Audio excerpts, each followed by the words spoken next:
Mr. Jackson, can you please elaborate on what I heard about creating wealth in the global economy, please?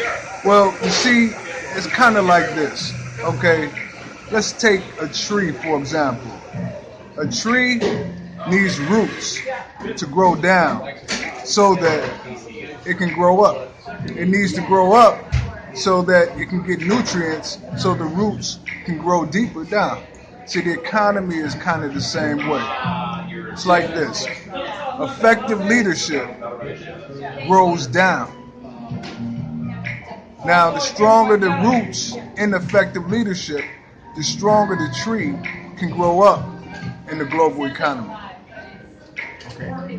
Well, is there actually a step-by-step process for implementing that, or is there a formula or some common knowledge or material or requirement that will make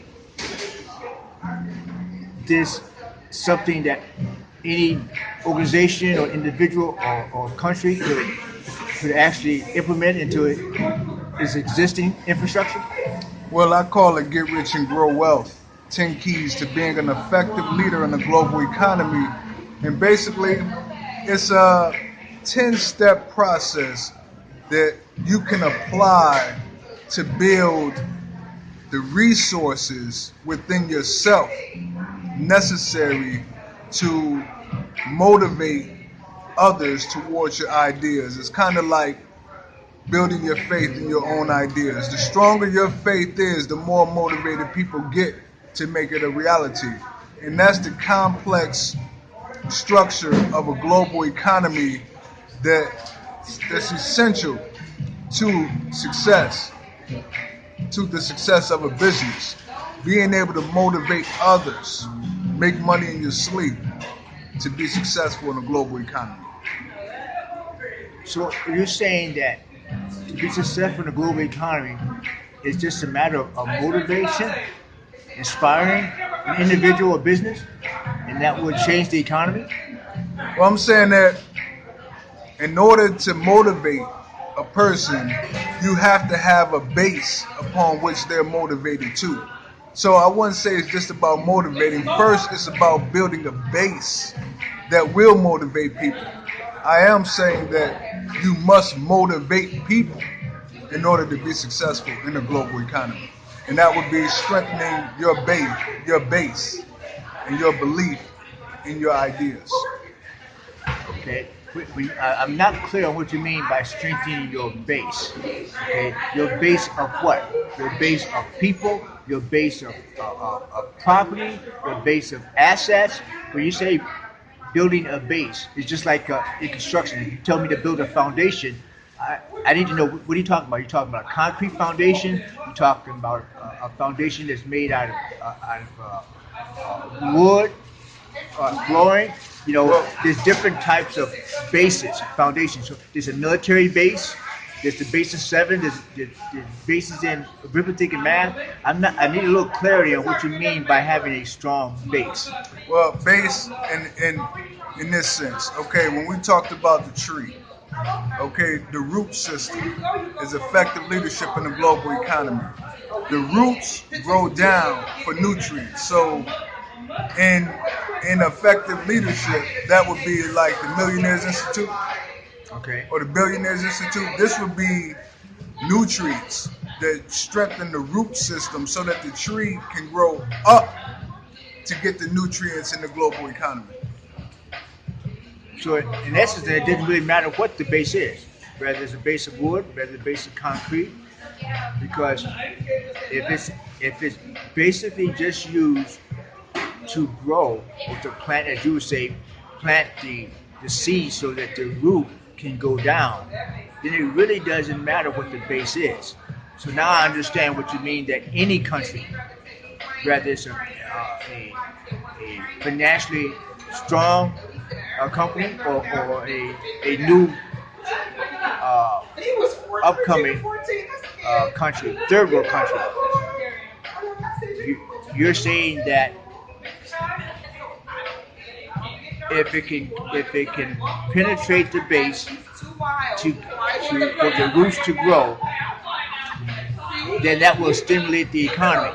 Now I'm clear on how the root goes to the base. So now we have the growth underneath the base. Okay, but what about the growth that we need above the base, meaning the lives and people, okay, who are standing on this base or foundation?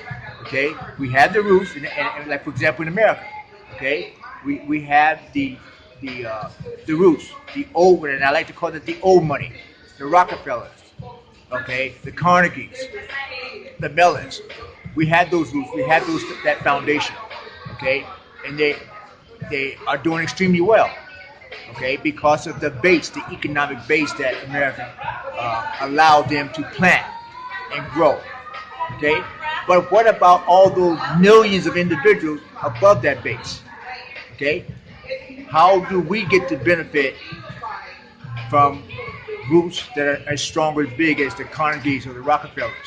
Okay, how Well, is your system different than that particular example of individuals using the base to grow their roots and not affecting the many of trees or branches, whatever you prefer to call them, okay, above the base?